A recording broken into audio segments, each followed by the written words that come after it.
Welcome to Woodbine Racing Live, everybody. My name is Elisa Blow alongside Jeff Brad as we get set for a sunny Sunday here at Woodbine, and it is a jam-packed day. If you thought yesterday was busy, today is even busier. We have 3 stake races on the card for you, are all part of the Heritage Series. We got races on the grass, and we did get some rain yesterday. Just brought the turf down to good. Right, and essentially it's been such a dry summer here that, you know, any rain that we get has been very much welcomed because it's been so tough. My front lawn, Elisa. Yeah, crispy, right? Beyond crispy.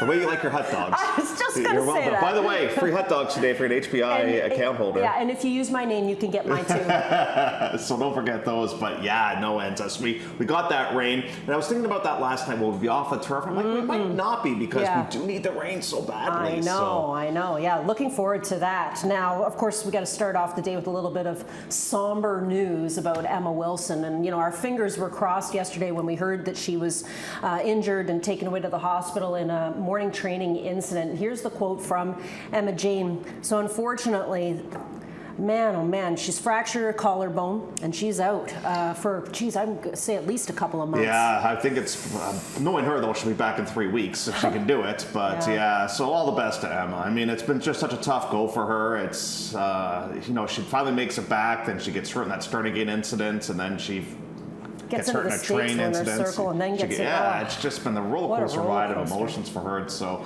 it's been a tough go. But you know, the one thing I find with her, like 95% of the time, I find she's a very positive person. She is a glass half full kind of person. And I think that really helped get her through the major ordeal that she had over the winter time.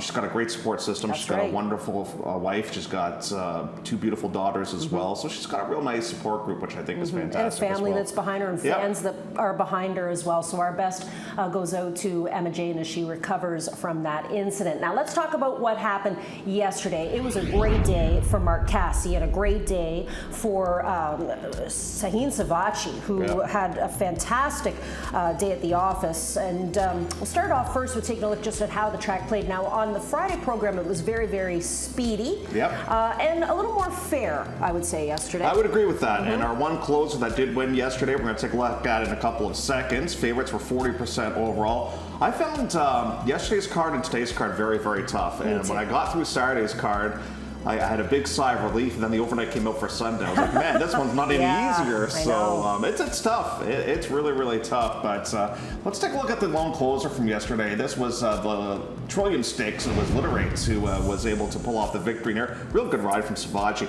Basically what happened here is the roles were reversed to what happened first time out when they met this season. You know, Kit and Her Greatness had the inside trip in that race, and Literates had the outside trip. The roles were reversed, and it was a bit of an early birthday present for Marty Drexler. And you know, the other thing too is now I guess we have a nice rivalry that we're going to watch this season between these 2 girls. But yeah, just got up there to get the win over Caitlin Her Greatness in race number 5 on the program. But that kicked off a really great afternoon for Sahin. He came back in the Ontario Colleen, and that going a mile on the EP Taylor, a grade 3 event, and he's riding Candy Quest in here, and that's the horse with the purple silks. What I noticed the most, Jeff, when I watched the head-on shot, this horse was in a perfectly straight line, like you wish everybody could race like that, and he only hit this horse 3 times, and they were just 3 taps, put the stick away, much the best. Yeah, that was just keep your mind on business. We're not done yet. The job ain't done yet, but they got the W, and our producer Chris yesterday put together some stats about the fact that Mark Cassidy has absolutely dominated in that race. And so that's another stakes win for him. So congratulations goes out to Team Cassidy there with a victory with Candy Quest at odds of 5-2 as well. That horse got well backed. It was 8-1 on the morning line. Went it down all the way at odds of 5-2. Now, how is the track going to play today? That's always the million-dollar question, right? So same quickness rating that Ernie gave it yesterday, a 4 out of 5. Inside, obviously, always better here, it feels like. Here's a new horse. Haven't seen this one, but it's another Kevin Attard horse. He's all over these Kevin Attard horses. Anytime, at least I found maybe 70% of the horses he's passed along as horses to watch in the morning are Kevin Attard runners. Marcus J is a 2-year-old who worked in 58 and change. He also suggests that race 6, and I would agree, Jeff would too, is the best wagering race on the day. It is a really tough, wide open race on the EP Taylor turf. Guess who bred Marcus J? Who did? Apricot Valley Thoroughbreds. You're kidding? Yeah, Colin Davis. My buddy Colin Davis. Yeah, so who's that? What's the mare for that one? Hard spun out of Pioneer of the Nile mare. Okay, yeah, all right. And worked from the gate.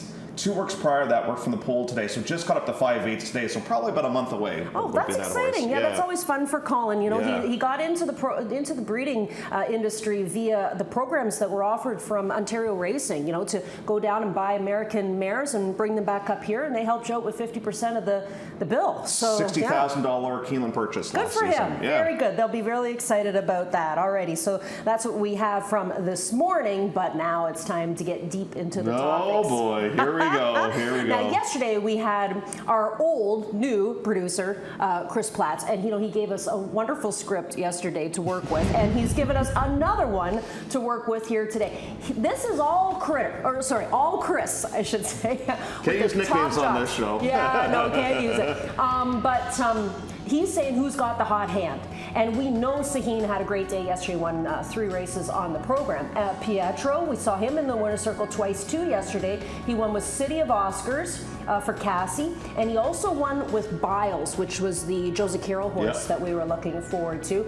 And then as far as the hot hand goes for our trainers, now this is just for this week alone, July 24th to 26th. Look who's back again, Devin Gittens.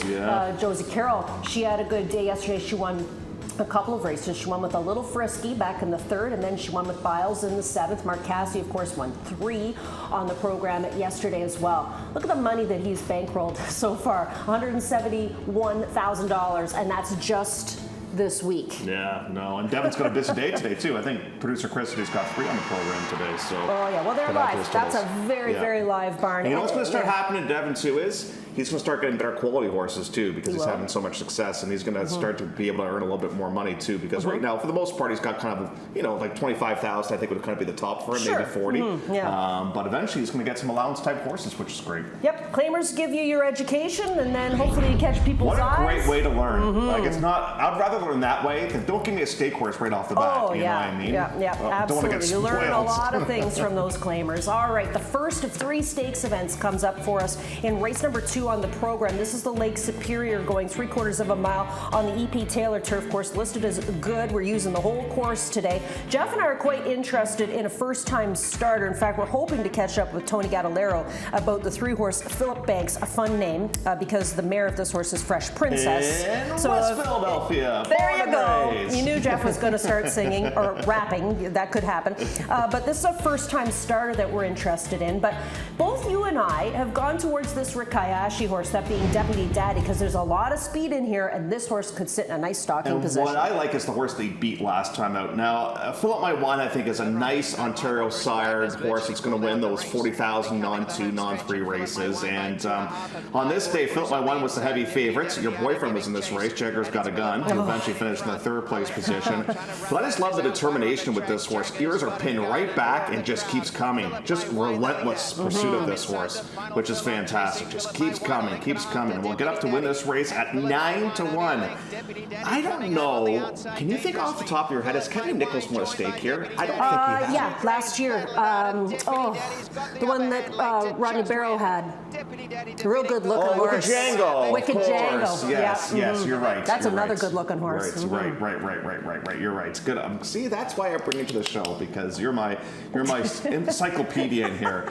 And this horse made onto the clock report as well, which I'd like to see. I think is a real improving type. Kart Mosart is clearly the horse to beat. Comes off a gutsy win last time out. Dark Screen did everything possible to try and beat Kart Mosart, but couldn't. But I think you and I are trying to go towards the horse that is really on the improve rate. Look at this consensus play. Unbelievable. Wow. I didn't think we were all going the same direction in here, but I guess my question is, let's see how far Kart Mosart will go, right? And same with Dark Screen, because they changed up tactics last start out, sending him to the front end, and he's been a hard luck type of horse. You know what? I feel a little bit bad for the horses in this series too, because they ran on a wickedly hot day last time out, and it's a warm day today as well too. So, but you know what? They got to be getting acclimated. Exactly. That's They've been what you said yesterday, and I think you're right. Yeah, absolutely. Let's go to the 4th race on the program, where we talk about some youngsters getting onto the grass here today. 3/4 the distance on the EP Taylor turf course. Now, hold on a second. Now, I have to Abstain, yes. I will be in the paddock for this race because my daddy's got a horse in this race, and so it's a bit of a conflict of interest for me to make selections in here, but family's got the 6 at 10-1, but there's some interesting horses in here, and especially a firster for Kevin Attard. Well, I can say this on behalf of your horse. This sire of your horse, Awesome Connection, had a big day yesterday with Turf Runners, which is fantastic too, and lost to Jupiter last time out, and that's not a slouch. But Will Win, I think, is going to really move up on the grass as well, and loses to a first-time starter from the Josie Carroll barn. So what makes a difference in this race, I think, Elisa, are the trips. So the 2 has a ground-saving trip, and the 4, who is the subject of our replay, is Will Win, has outside trip and has to cover more ground. The 2 is going to be able to stick on that fence, and Will Win will eventually have to tip towards the outside. It's going to happen right now. So now the 4 goes towards the outside.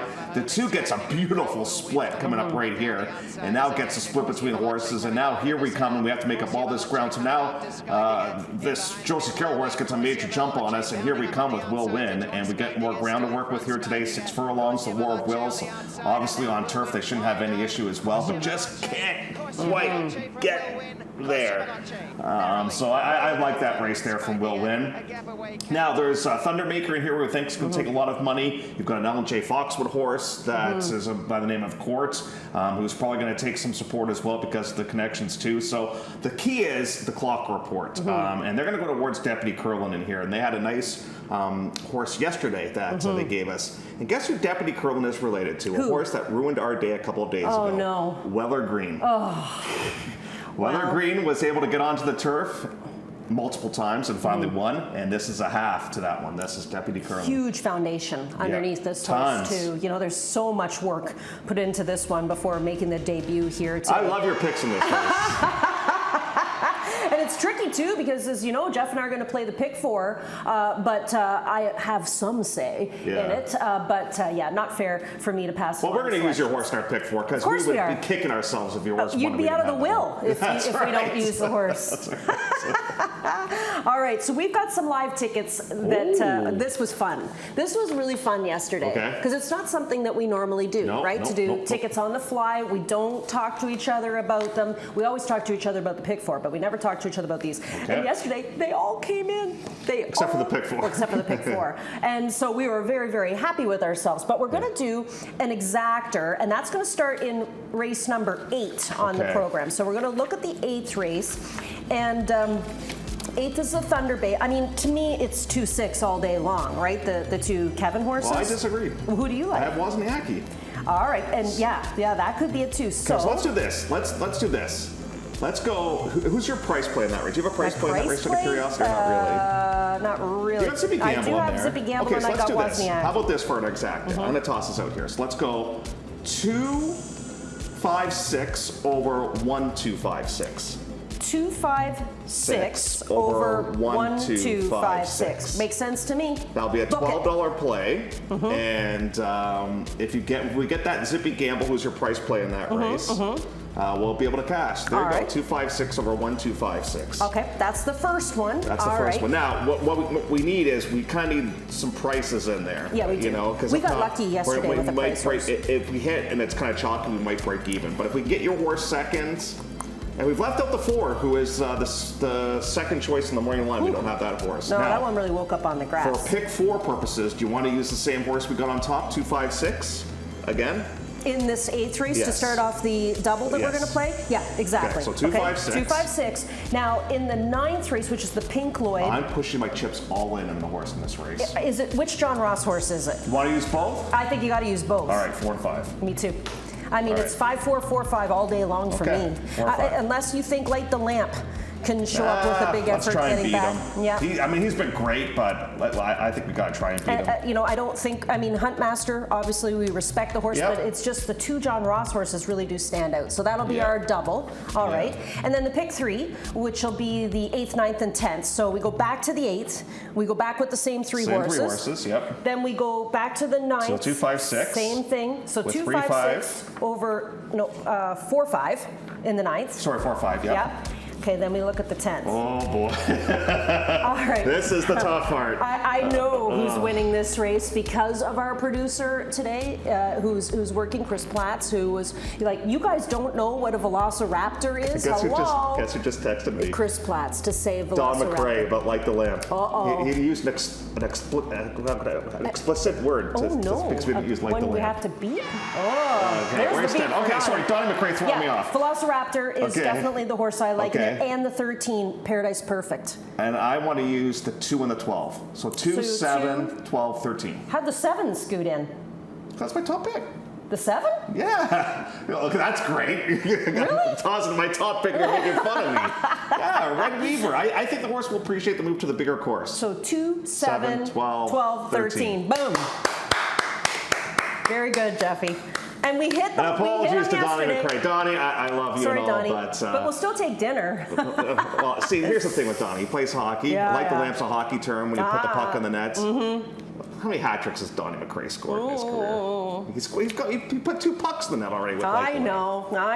But yeah, okay, if he wants to lend us the money, we can toss his horse in. That's a good idea. All right, let's look at the Thunder Bay. That is the second of 3 stakes events on the afternoon, and it'll go 3 quarters on the EP Taylor, straight 3-year-old fillies to compete in here. We talked about this one yesterday, thinking that the Attard family can actually sweep this thing. They can get all the money in this race because they send out Zippy Gamble, they send out, I can never say this horse's name right, Renaria, they send out Wozniacki, they send out Bren Girl. I mean, they got all the bases covered here. So there's 2 horses going through this sale that you and I are going to buy. There's one from the same family as Dissectologist that we want, and there's the Wozniacki half that's going through the sale. Yeah, and there's a dark screen full that I'd be interested in looking at too. Man, we got to get a lot of doubles. We got to get some money in here. But where do we go? Where do we go in here? Let's take a look at replay.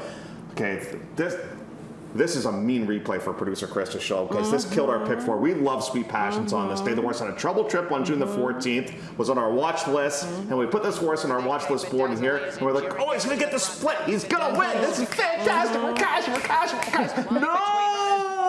I know. And that was the second bad luck trip for that horse. I know. And I mean, really, we basically threw our programs at the wall after that one was over. They're just going to give us another view just to rub some more salt into the wound. Let's get some rubbing alcohol and put it right into that wound. Here's the head on in here. And there was an inquiry, remember, too? I know. There was an inquiry in this bump. But yeah, this poor horse can't buy any racing luck. No. And who knows how good Sweet Passion is. Like, look how tight that is. Oh, I know. Like, it's tight. The 1 kind of comes over a bit. The 2 comes over a bit. But I don't think the hole was ever really there for Saheen, unfortunately. I guess not. Well, the stewards, you didn't make any change. So. Cost us the pick 4. But, and as producer Chris says, he made a similar move yesterday and it worked. That's true. So I guess that's the Woodbine TV prod top selection. Would it be possibly? I guess we'll find out. We'll find out later on. But yeah, 5s, 2s, 6s, all sorts of numbers up there for race number 8. I didn't know what to do with Bren Girl. Took a lot of money in that comeback race and was a little flat. I think it's better than what we saw last time. It's got to be better, second start out. But, obviously Pietra had his choice of all 3 of these Kevin runners in the obstacle to the 2, which gives you some confidence there. And Bren Girl's a point of entry, so you're thinking turf. So. Yeah. All right. Okay, good stuff. So that is the 8th race on the card as we head over to the 9th race, the Pink Lloyd. This race, of course, going 3 quarters on the main track. My favorite scratch. Is it? Poseidon and Steel. I know. That's your horse crush. I love that So that one's out. Pasea, gorgeous gray. Yeah. But with that horse being out, it's still to me is a 1-2 punch, and it could even be a dead heat for these John Ross horses today because they are both cool dudes. And the other thing too is they both have different running styles. So it really there's a possibility that they, like I said, I think there's a strong possibility they finish 1-2 here. No, you're right. And Junior Hotshot last time out, I have to feel bad for Esmond Flores. We've talked a lot about Emma being on the sidelines. Where is Esmond? He's losing one of the best horses he rides, and this is, what a great ride this was on this day. Comes from way off the pace. This horse has won gate to wire and has won coming from dead last in races. You rarely see that when the horse race, and he's able to do that. He's got all kinds here. He's just looking for some, like, where do I go? Where do I go? Talking about being a bully. Get out of my way. Yes, here we come. Now we're starting to, who do they nail on this occasion? the barmaid, and the barmaid's saying, I recognize those footsteps, and I'm in trouble. Oh, man. It's time to shine's got a half going through the sale, too. I saw that. I mean, there's some nice pedigrees in the sale this year. Now, we better talk about D-Max horse Light the Lamp in here, because Light the Lamp basically swept the Turf Sprint Series. Right. And the last race, I mean, was uber powerful, too. You know what? He's got him back in fine form. You know, all joking aside, like, he's really good right now. He got good there 2 years ago. He did not have a good year last year, but he's back in fine form right now. And he fought the entire way last time. It's almost like he found like a second burst in that race. It looked like he might have gotten caught there, but he came back on. Yeah. How about Huntmaster? You know, Robert's a huge fan of Huntmaster. He's got a shot. He ran great first start off with a claim for Dave Borsk and Lisa McCallum-Smith. These are some of our favorite people here at Woodbine. They had a nice win on Friday's program with Pejadu. Like they could keep things going. And guess what? They don't have to worry about losing this one. No, lately that's true. Everybody's taking their horses. Huntmaster's got a shot. There's no doubt about that. No more options. I don't know if it's long enough for him, going 6.5 in here. I wonder if they claim back Last American Exit thinking of this race. Probably. Harold Ladisor, he uncorked his first time started yesterday. That ran very, very well. It's a good bunch in here. It really is. You know, obviously we're going to find out who's now going to take over leaders in this division. Yeah. It's a great little series, the Heritage Series. It is. So we'll have those 3 stakes for you on today's program, along with so many other great wagering races. Like we didn't even talk about race number 6. Whew. 6th race is tough. Very hard. That's the optional 32 or the A other than on the grass. Really tough event. Now the Pink White's not part of the Heritage Series by any means. It's Frontier Sire horses. You know what I'm talking about. All right. Plays of the day. What you got? Thundermaker and race number 4. One of my favorite movies is Ted. And they have a song about thunder. I can't say it on the show because it's a PG show. But anyways, Thundermaker is going to be my debut threat. My price play is Forcer's Fortune. Ran deceptively well last time out. My long shot's going to be Next Pitch. I don't think I'm going to get a price though, because I noticed that Doug picks the horse, and I noticed that Ron picks the horse as well. North 20-1 morning line, and then my best bet of the day is going to be Junior Hot Shot coming up in race number 9. Let's see what I got. I think I have a lot of different ones than you. I'm saying go time for Summer Commander. It's got to be lots today. Of heartbreakers. I know. Repeat thread, of course, the Kevin horse, and I'm suggesting the exactor box there. Double Trouble, Junior Hot Shot, but like I said, play that horse with the stablemate, so that gives you the exactor box. And my maiden score is just for Chris Platts today. Velociraptor, and you're going to do it. That's my Velociraptor. What else do we have from our experts upstairs? Look at this. Everybody likes Deputy Daddy today. There's a lot of weight on this horse today. Wow, best bet of Doug, best bet of Ron. And you know what? If producer Chris beats us with Sweet Passions, he's taking us out for dinner tonight, because that's a horse that you and I have been chasing for a while. I know. We're off the bandwagon just a little bit, but what does our buddy Robert have? And he went over to visit some barns. He went to a couple of barns to visit. He went over to Mark Cassie's barn to have a little visit, and he saw Will Win. Look at that marking on his face. That's kind of cool, right above his nose. Yeah, it's kind of neat. You know, that's really, like, there's nothing on top of that. Like, that's cool. Yeah. Well, he's got a star up underneath that forelock. And then he went over. This is his groom, of course. That's great. Will Win's groom. Yeah. That's great picture. That's a great shot. Great picture. And then he wandered over to Krista Cole's barn. And he went and had a visit with Paradise Perfect, who will come up in race number 10. Well, and he took this one out, maybe for some grass. Wow, Robert's getting out of the stall. He's not far away from walking one. You know, he's not far away. If you can give him some grass, Robert, then you can definitely turn left. He's got a great kick, too. You know what? This is kind of a cool little segment that Robert's developed. Do you remember last year? We should remind everybody. Last year, Robert made a lovely calendar, but for his mother. Yes. And we said, like, we want a Robert Geller calendar. They were some of his best pictures of the year. Do you think Robert takes requests? Like, if we ask him to visit certain horses, well, we asked him for a calendar. We never got one. That's true. This year, hopefully. That's true. Hopefully. Alrighty, we are going to take a quick break, but when we come back, as promised yesterday, we're going to talk about the King's Plate and who we might see coming up in the next few weeks.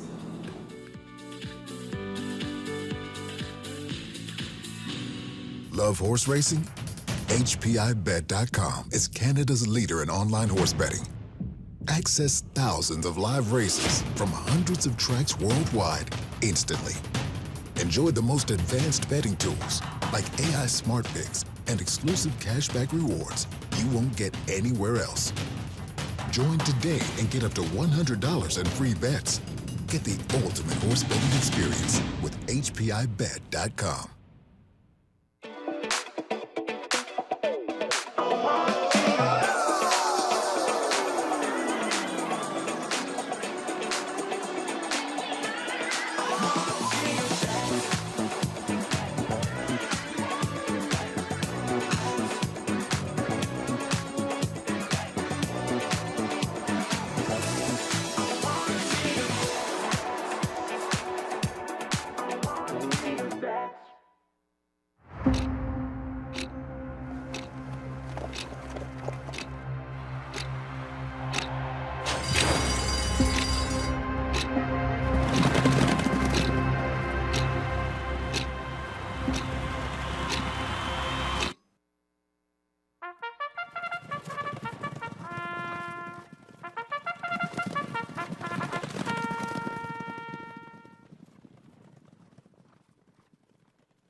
It is a battle royale. One bad boy and Avies Flatter, stride to stride, a furlong to run. One bad boy,